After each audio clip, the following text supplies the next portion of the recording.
Hi, ಹೇಗಿದ್ರೆ ಎಲ್ಲ ನನ್ನ friends, ಆತ್ಮೀಯರು, ಗುರು ಹಿರಿಯರು, ಹಿತೈಷಿಗಳು ಎಲ್ಲ. ಐ ಹೋಪ್ ಎಲ್ಲರೂ ಚೆನ್ನಾಗಿದ್ದೀರಾ ಅಂದ್ಕೊಂಡಿದ್ದೀನಿ. ನಾನು ಇವತ್ತು ನಮ್ಮ ರಾಯರ ಆಶೀರ್ವಾದದಿಂದ ಒಂದು ಎರಡು ಮಾತು ಹೇಳಬೇಕು ಅಂದ್ಕೊಂಡಿದ್ದೀನಿ.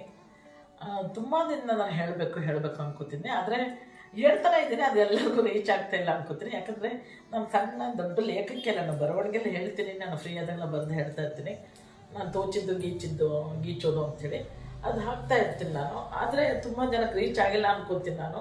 ಯಾಕಂದರೆ ನಾವು ತುಂಬ ಈ ಆಧುನೀಕರಣದಿಂದ ತುಂಬ ಎಲ್ಲ ಕಳ್ಕೊತಾ ಇದ್ದೀವಿ. ನಾವು ಅದನ್ನು ಬಿಟ್ಟು ಹೋಗ್ತಾ ಇದೆ. ನಮ್ಮದು ಸಂಪ್ರದಾಯಗಳು, ಆಚರಣೆಗಳು, ವಿಚಾರಗಳು, ಉಡುಗೆ ತೊಡುಗೆ ಎಲ್ಲ ಹೋಗ್ತಾ ಇದೆ. ಎಲ್ಲದಕ್ಕಿಂತ ನಮ್ಮನ್ನು ನಾವು ಉಳಿಸ್ಕೋಬೇಕಾಗಿದೆ. ಈಗ ನಮ್ಮ ಸಂಸ್ಕೃತಿ, ನಮ್ಮ ಸಂಸ್ಕಾರ, ನಮ್ಮ ಧರ್ಮ, ನಮ್ಮ ಸನಾತನ ಧರ್ಮ ಎಲ್ಲ ಬಿಟ್ಟು ಹೋಗ್ತಾ ಇದೆ.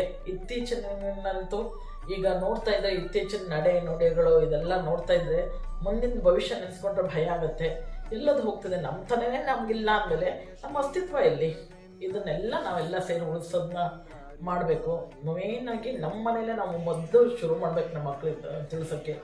ನಮ್ಮನ್ನೇ ನಾವೇ ಪರಕೀರಾಗೋದು. ನಮ್ಮೂರಲ್ಲಿ ನಾವು ಪರಕೀರಾಗೋ ಥರ ಕಾಣ್ತಾ ಇದ್ದೀವಿ ನಾವೆಲ್ಲರೂ.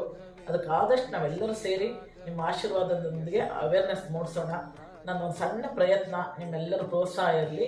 ದಿನ ಬೆಳಗಾದರೂ ನಾನು ನನ್ನ ಮಾತುಗಳು ಹೇಳ್ತಾ ಹೋಗ್ತೀನಿ. ಥ್ಯಾಂಕ್ಸ್. ಎಷ್ಟು ದಿನ ನಾನು ಪ್ರೋತ್ಸಾಹ ಕೊಡ್ತಾ ಬಂದಿರಿ.